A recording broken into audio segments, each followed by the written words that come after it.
반갑습니다. 머리부터 발끝까지 나 공부 좀 했어 라는 느낌이 있는 우리 원장님 자기소개 좀 부탁드리겠습니다. 네. 저는 이제 카이스트에서 학사, 석사, 박사를 했고, 그다음에 이제 LG하고 삼성에서 일을 했었는데, 책을 읽는다는 거에 대해서 뭔가 좀 알아진 게 있어서, 그거를 이제 아이들에게 주말을 이용해서 가르치다가 이제 본격적으로 이제 이 일을 하게 됐습니다.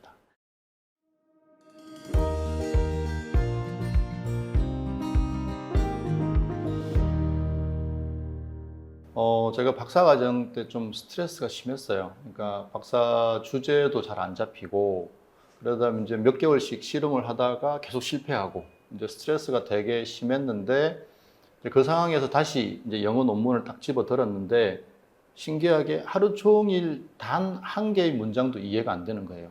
분명히 다 아는 단어고 평소에 읽던 논문인데, 근데 거기서 빠져나올 수가 없는 거죠. 그래서 이거 이상하다. 이제 그러고 책에 있는 검은색 글자가 나의 머릿속에서 어떻게 이해가 되는 거지? 그 프로세스는 뭐지? 그런 의문이 갑자기 탁 들었어요. 글자가, 만약 사과라는 글자가 왜 내 머릿속에서 사과라고 인식이 되지? 그로부터 한 20년 뒤에 그 의문이 이제 이해가 됐어요.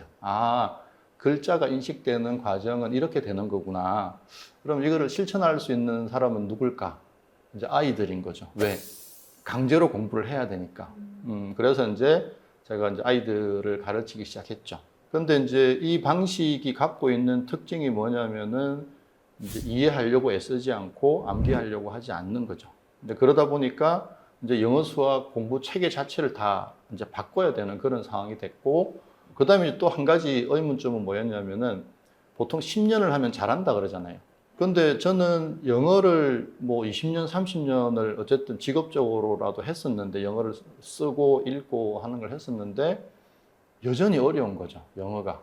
그래서 이제 작정을 하고 6개월 동안 아침에 눈 떠서 밤에 잘 때까지 미국 초, 중, 고, 학교 교과서를 쭉 읽어봤어요. 그러면서 제 인식이 어떻게 변해가는지를 알게 된 거죠. 그거에 대한 어떤 이제 이론적인 체계를 찾아서 정리를 하고, 그리고 이제 아이들한테 그걸 가르쳐 보기 시작한 거죠. 무의식에 어떻게 저장을 할 거냐 이 관점에서 공부에 접근하니까 전혀 다른 결과가 나오기 시작하는 거죠.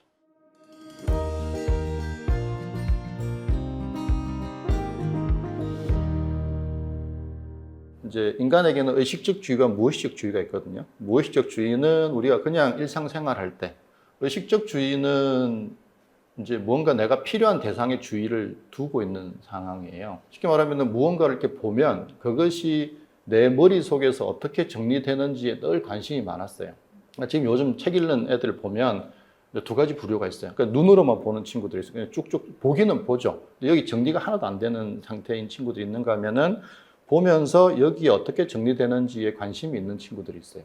관심을 가지게 되면 쉽게 말하면 컴퓨터로 보면은 적당한 폴드에 탁탁탁 저장을 하는 상태가 돼요. 그런데 관심을 안 가지면 그냥 한 폴드에 다 집어넣는 거예요. 근데 그게 이제 메타인지하고 연결이 되는데, 공부를 잘 한다고 하시는 분들은 그게 다 있어요. 근데 본인이 그게 있다는 사실 자체를 인식을 못 해요. 저는 그거를 이제 영어 리딩을 하면서 알게 된 거죠.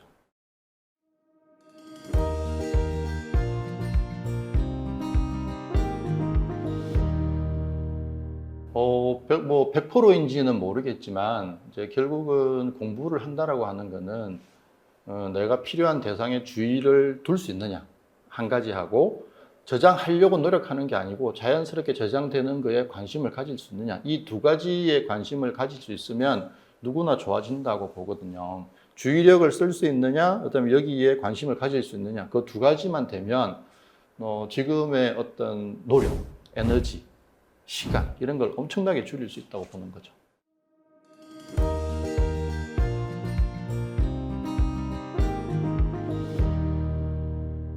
결국 이런 거예요. 우리가 책을 봤을 때 A는 B고 B는 C니까 C는 A네 라는 이제 이렇게 생각이 들거든요. 그 생각이 드는데 그 생각이 나한테서 일어났다는, 그 생각이 든다는 사실을 인식을 안 해요. 그러니까 결국은 나한테서 일어나는 생각을 이제 확인하는 작업이 필요하거든요. 그래서 어떻게 하냐면은 생각을 안 하려고 하는 거죠. 그러니까 생각이 없는 상태를 만들려고 해보면 신기하게 한 5초나 10초가 지나면 어떤 생각이 나요. 그거를 종이에 적는 거죠. 그렇게 해서 그거를 한 5분, 10분씩 매일 적다가 한 4주 정도를 하시게 되면 만약에 책을 보다가 친구 생각이 날 때 그것이 인식이 되기 시작해요. 근데 그게 사실은 이제 메타인지거든요. 메타인지가 뭐냐면은 내가 무엇을 알고 무엇을 모르는지를 아는 능력이잖아요. 메타인지의 또 다른 정의가 뭐냐면은 내 생각을 보는 힘이에요. 생각을 일부러 안 하려고 내 머릿속에 생각이 없는 상태로 만들려고 했을 때 나는 생각들을 계속 적다 보면 내 안에서 저절로 떠오르는 생각들을 인식하는 능력이 좋아져요. 인식하면 그것이 적당한 폴더에 탁탁탁 저장이 되기 시작해요. 그럼 이제 나중에 꺼낼 수 있게 돼요. 그렇게.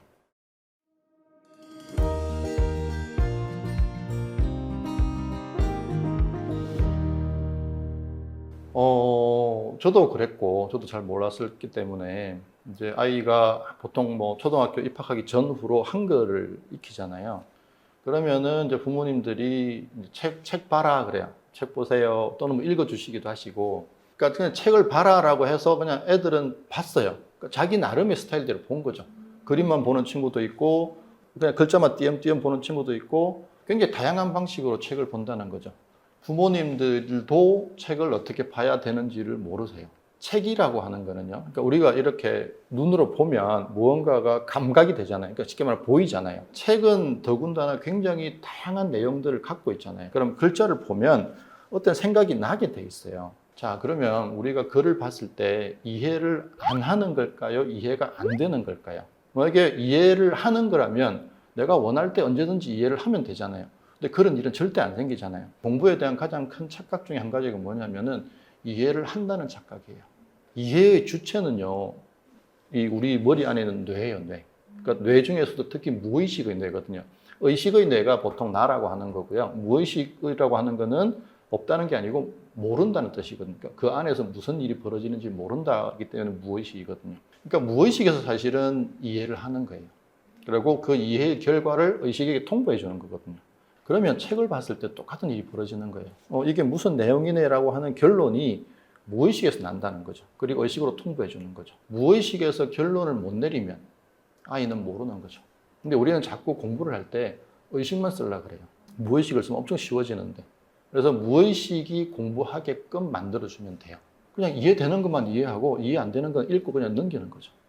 자, 무의식에다가 정보를 저장하는 방식은요, 반복이에요. 너무나 당연한 얘기지만, 근데 시간은 줄어들고 이해도는 계속 올라가요. 이해도가 올라가면 애들이 거기서 되게 신기하게 생각해요. 왜 이해가 되지? 내가 이해의 주체라고 착각하고 있어 그래요. 그러니까 우리 뇌는요, 같은 정보를 계속 집어넣어주면 점점 이해도를 올리게 돼요. 실제로 인간한테는 주의가 하나밖에 없어요. 우리 뇌는 한 가지 대상에 주의를 두고 있으면요, 처리 효율을 올려버려요. 이제 주의 훈련이 된 친구들한테 뭘 가르치냐면은 절대로 딴짓을 하지 마. 그러면은 아이들이 하다가도 이렇게 탁 움직이고 싶은데 거기에서 이제 주의 훈련이 되어 있기 때문에 인식이 돼요. 그럼 안 해요. 10번 안에 무조건 몰입이 돼요.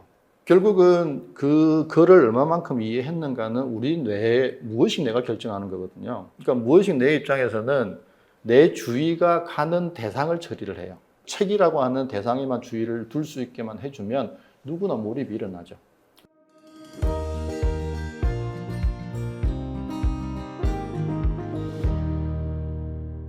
수동적 몰입이 있고 능동적 몰입이 있어요.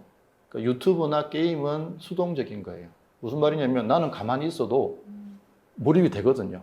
근데 책을 보고 공부를 한다라고 하는 거는 자기가 능동적으로 들어가야지 수동적으로 내가 가만히 있으면 이게 아무것도 안 들어오잖아요. 그러다 보니까 아이들이 이 책을 읽었을 때 그걸 내 거로 만드는 일단 경험 자체가 너무 작고 부모님 세대들은 사실 어릴 때 놀 게 마땅치 않았잖아요. 그 시냇물이 흘러가는 걸 이렇게 한참 동안 보고 사실 그게 이제 능동적 몰입이거든요. 요새 애들은 능동적 몰입을 할 수 있는 기회가 거의 없어요. 근데 공부라고 하는 주의를 자기가 두는 몰입이잖아요. 근데 그런 몰입을 아이들이 경험해 본 적이 없는 거죠. 그러니까 그런 몰입 경험이 없는 친구들은요, 공부를 가르치기가 진짜 힘들어요. 이제 독서에서 몰입이 일어나면 아주 베스트인데, 저는 우연히 이제 리드인이라는 데를 알게 됐고, 첫째는 몰랐어요. 이제 둘째가 얼마 전에 무슨 500페이지짜리 무슨 뭐 경제 뭐 관련된 추리 소설 비슷한, 네, 맞아요. 예, 예. 저는 이제 처음에 놀랬던 게 뭐냐면, 아빠 그 페이지가 500페이지야? 근데 전혀 두려움이 없는 거죠. 그래서 이제, 아, 제대로 가고 있구나, 이제 이런 생각이 들었고, 그러니까 책에서 몰입을 경험하는 거잖아요. 그래서 너무 만족스러워요. 예.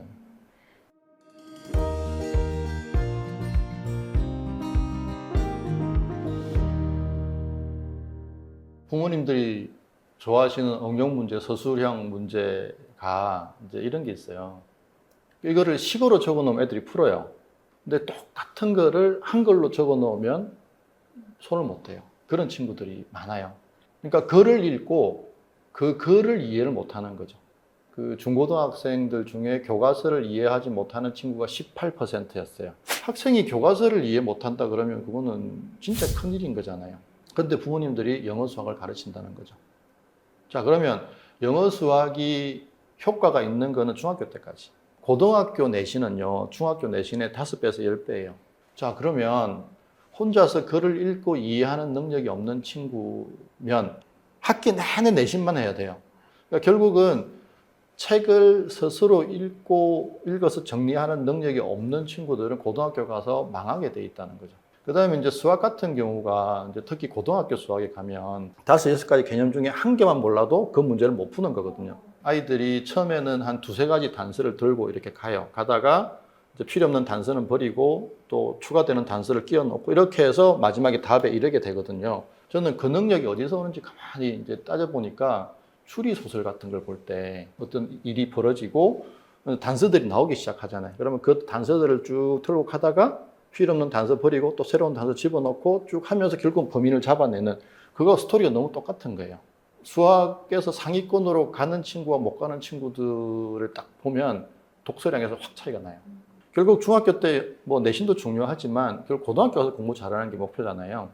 영어를 보면 고등학교 모의고사나 수능을 보면 한 5문제 정도는 고등학생으로서는 도저히 경험이 있을 수 없는 철학, 경제, 그다음에 뭐 어떤 문화들, 요새는 이제 무의식에 대한 얘기까지 지문에 나와요.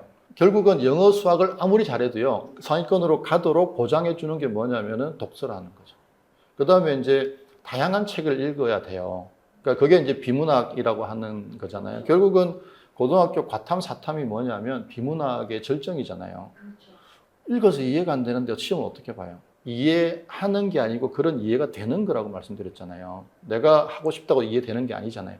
그러면 그걸 봤을 때 저절로 이해될 수 있는 상태를 만들어줘야 돼요. 근데 그거를 영어 수학 한다고 시간을 다 써버리고 나서 고등학교 가서 아이가 글이 이해가 안 되는데 그거의 대표적인 게 그 책이잖아요. 공부머리 독서법. 그 책에 보면 초등학교 때 너무 잘하던 대치동 아이들이 중학교 가면서 교과서를 이해 못하는 상황에 이 작가가 놀라신 거잖아요. 근데 저도 그걸 느껴요. 아이들이 암기 과목 같은 걸 되게 힘들어 하거든요. 보면은 이해를 못해요. 듣는 능력하고 보는 능력이 또 밸런스가 안 맞는 거죠.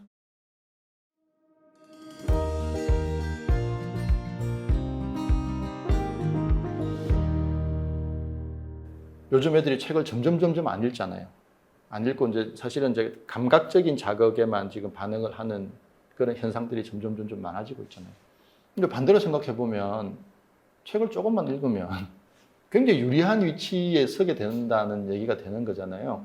지금 이미 뭐 교과서를 이해 못하는 게 사회 현상으로 되고 그렇다고 한다면 독서를 하는 거는 진짜 말 그대로 블루오션이 될 수밖에 없는 거기다가 이제 상위권 애들 중에서도 보면 엄청 애쓰는 애들이 대부분이에요. 근데 그런 친구들도 역시 이제 고등학교에 가서 쉽게 말하는 이제 수학의 킬러 문제라든지 영어의 한 5문제 정도를 거기서 이제 벽에 딱 막힐 거예요. 그래서 그 벽을 뚫어줄 수 있는 게 이제 독서라는 거죠. 왜냐하면 영어 문장 구조를 다 봐요. 단어 다 알아요. 구조도 다 보고 단어도 다 아는데 무슨 말인지 몰라요. 그러면은 영어를 왜 배웠냐 이거죠. 영어를 문법 하려고 배운 게 아니잖아요. 그러니까 읽고 이해하려고 배운 건데 그런 친구들을 보면 너무 이제 안타깝죠. 그런 친구들은 이제 시간을 많이 들여서 글을 읽고 이해한다는 거를 물론 이제 지적 능력이 있으니까 금방 되긴 하겠지만 자연스럽게 해결돼야 될 문제가 해결이 안 되는 그런 상황이 생기는 거죠.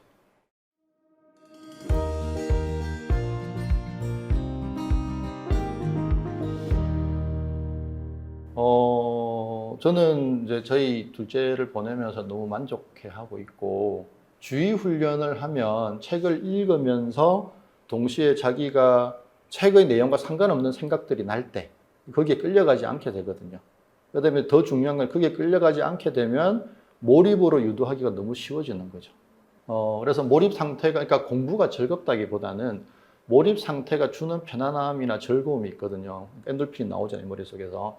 근데 그 상태를 계속 경험하게 해주는 거죠. 그래서 이제 책을 읽히실 때 주의 훈련을 하게 해주시고, 그 다음에 몰입으로 유도를 해주시면 이제 아이들이 훨씬 이 책 읽기를 좋아하게 될 거고, 그 다음에 그때는 아이들이 진짜 시간 가는지 모르거든요. 그런 경험들을 자꾸 하다 보면 튼튼해지는, 강해지는 그런 결과가 될 거라는 거죠. 귀한 시간이었습니다. 말씀 네, 감사합니다. 감사합니다.